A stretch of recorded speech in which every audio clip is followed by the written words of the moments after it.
Jean, chapitre 13. Avant la fête de la Pâque, Jésus, sachant que son heure était venue de passer de ce monde au Père, et ayant aimé ceux qui lui appartenaient dans le monde, les aima jusqu'à l'extrême. C'était pendant le souper.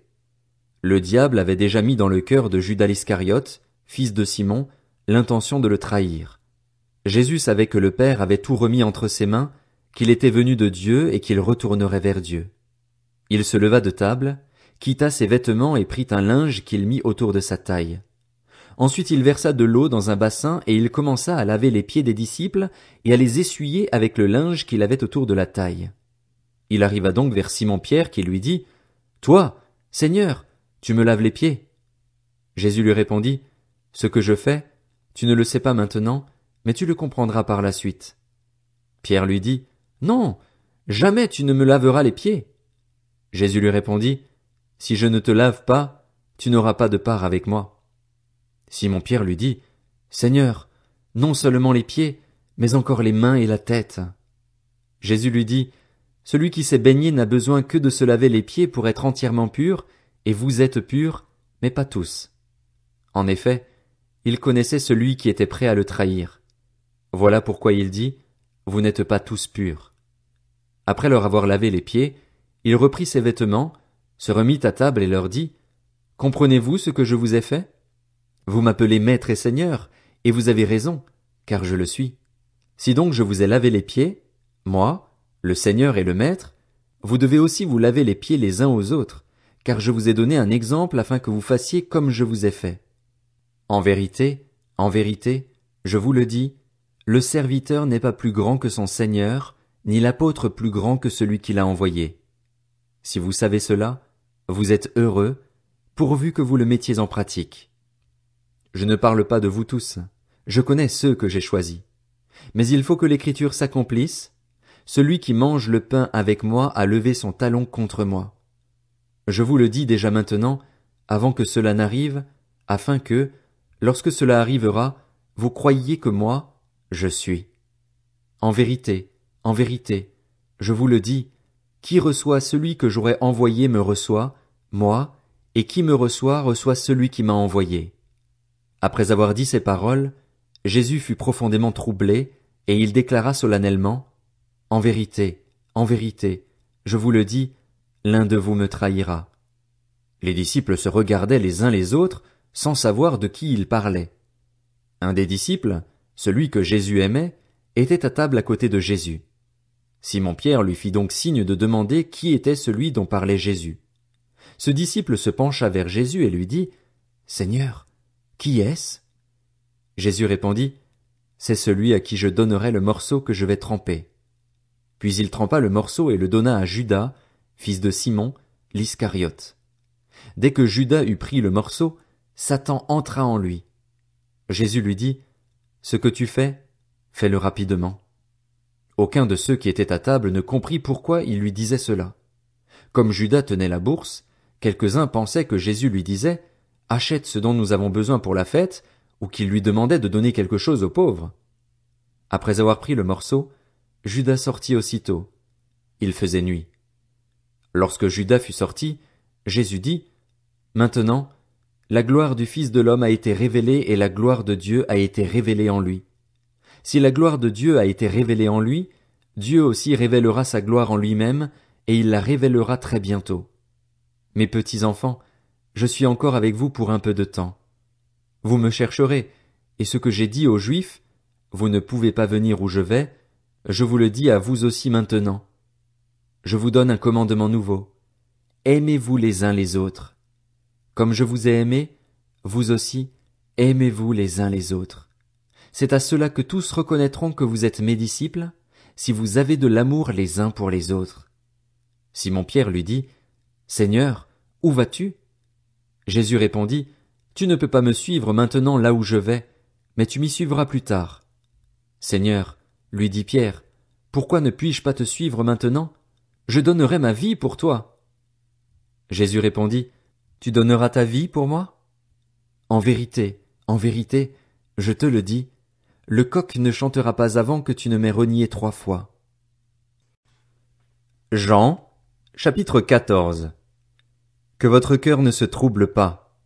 Croyez en Dieu, croyez aussi en moi. Il y a beaucoup de demeures dans la maison de mon Père. Si ce n'était pas le cas, je vous l'aurais dit. Je vais vous préparer une place. Et puisque je vais vous préparer une place, je reviendrai et je vous prendrai avec moi afin que, là où je suis, vous y soyez aussi. Vous savez où je vais et vous en savez le chemin. Thomas lui dit, Seigneur, nous ne savons pas où tu vas. Comment pouvons-nous en savoir le chemin? Jésus lui dit, C'est moi qui suis le chemin, la vérité et la vie. On ne vient au Père qu'en passant par moi. Si vous me connaissiez, vous connaîtriez aussi mon Père. Et dès maintenant vous le connaissez et vous l'avez vu. Philippe lui dit, Seigneur, montre-nous le Père, et cela nous suffit. Jésus lui dit, Il y a si longtemps que je suis avec vous et tu ne me connais pas, Philippe. Celui qui m'a vu a vu le Père. Comment peux-tu dire, montre-nous le Père? Ne crois-tu pas que je suis dans le Père et que le Père est en moi? Les paroles que je vous dis, je ne les dis pas de moi-même. C'est le Père qui vit en moi qui fait lui-même ses œuvres. Croyez-moi, je suis dans le Père et le Père est en moi. Sinon, croyez-moi au moins à cause de ses œuvres. En vérité, je vous le dis, celui qui croit en moi fera aussi les œuvres que je fais, et il en fera même de plus grandes, parce que je vais vers mon Père. Tout ce que vous demanderez en mon nom, je le ferai afin que la gloire du Père soit révélée dans le Fils. Si vous me demandez quelque chose en mon nom, je le ferai. Si vous m'aimez, respectez mes commandements. Quant à moi, je prierai le Père et il vous donnera un autre défenseur afin qu'il reste éternellement avec vous. L'Esprit de la vérité, que le monde ne peut pas accepter parce qu'il ne le voit pas et ne le connaît pas. Mais vous, vous le connaissez, car il reste avec vous et il sera en vous. Je ne vous laisserai pas orphelin, je reviens vers vous. Encore un peu de temps et le monde ne me verra plus. Mais vous me verrez parce que je vis et que vous vivrez aussi. Ce jour-là, vous saurez que je suis en mon Père, que vous êtes en moi et moi en vous. Celui qui a mes commandements et qui les garde, c'est celui qui m'aime. Celui qui m'aime sera aimé de mon Père et moi aussi, je l'aimerai et je me ferai connaître à lui. Jude, à distinguer de l'Iscariote, lui dit, Seigneur, comment se fait-il que tu te feras connaître à nous et non au monde? Jésus lui répondit, Si quelqu'un m'aime, il gardera ma parole et mon Père l'aimera. Nous viendrons vers lui et nous établirons domicile chez lui. Celui qui ne m'aime pas ne garde pas mes paroles, et la parole que vous entendez ne vient pas de moi, mais du Père qui m'a envoyé. Je vous ai dit cela pendant que je suis encore avec vous, mais le Défenseur, l'Esprit Saint que le Père enverra en mon nom, vous enseignera toutes choses et vous rappellera tout ce que je vous ai dit. Je vous laisse la paix, je vous donne ma paix. Je ne vous la donne pas comme le monde donne. Que votre cœur ne se trouble pas et ne se laisse pas effrayer. Vous avez entendu que je vous ai dit, je m'en vais et je reviens vers vous. Si vous m'aimiez, vous vous réjouiriez de ce que je vais auprès du Père, car mon Père est plus grand que moi. Je vous ai dit ces choses maintenant, avant qu'elles n'arrivent, afin que, lorsqu'elles arriveront, vous croyiez. Je ne parlerai plus beaucoup avec vous, car le prince du monde vient, et il n'a rien en moi. Cependant, ainsi, le monde saura que j'aime le Père et que j'agis conformément à l'ordre que le Père m'a donné. Levez-vous, partons d'ici. Jean, chapitre 15. C'est moi qui suis le vrai cep, et mon Père est le vigneron. Tout sarment qui est en moi et qui ne porte pas de fruit, il l'enlève. Et tout sarment qui porte du fruit, il le taille afin qu'il porte encore plus de fruits. Déjà vous êtes purs à cause de la parole que je vous ai annoncée. Demeurez en moi et je demeurerai en vous. Le sarment ne peut pas porter de fruits par lui-même sans rester attaché au cep. Il en va de même pour vous si vous ne demeurez pas en moi. Je suis le cep, vous êtes les sarments. Celui qui demeure en moi et en qui je demeure porte beaucoup de fruits, car sans moi vous ne pouvez rien faire. Si quelqu'un ne demeure pas en moi, il est jeté dehors comme le sarment et il sèche. Puis on ramasse les sarments, on les jette au feu et ils brûlent. Si vous demeurez en moi et que mes paroles demeurent en vous, vous demanderez ce que vous voudrez et cela vous sera accordé.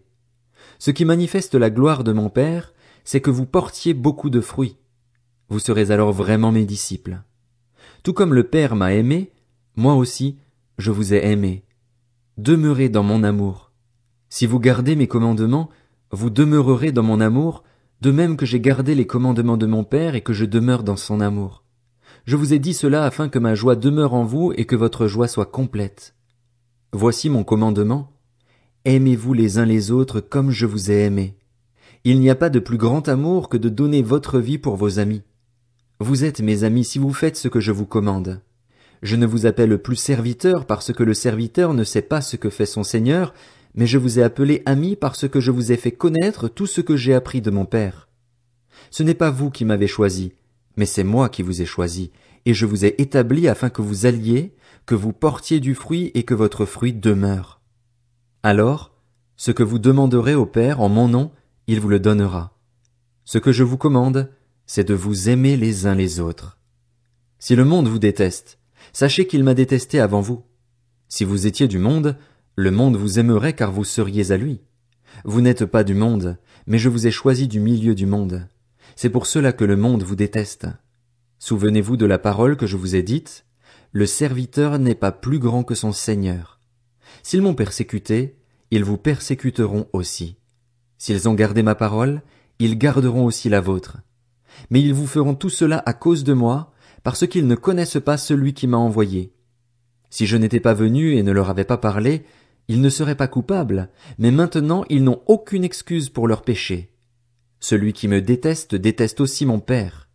Si je n'avais pas fait parmi eux des œuvres qu'aucun autre n'a faites, ils ne seraient pas coupables, mais maintenant ils les ont vues et ils nous ont détestés, moi et mon Père. C'est ainsi que s'accomplit la parole écrite dans leur loi, ils m'ont détesté sans raison.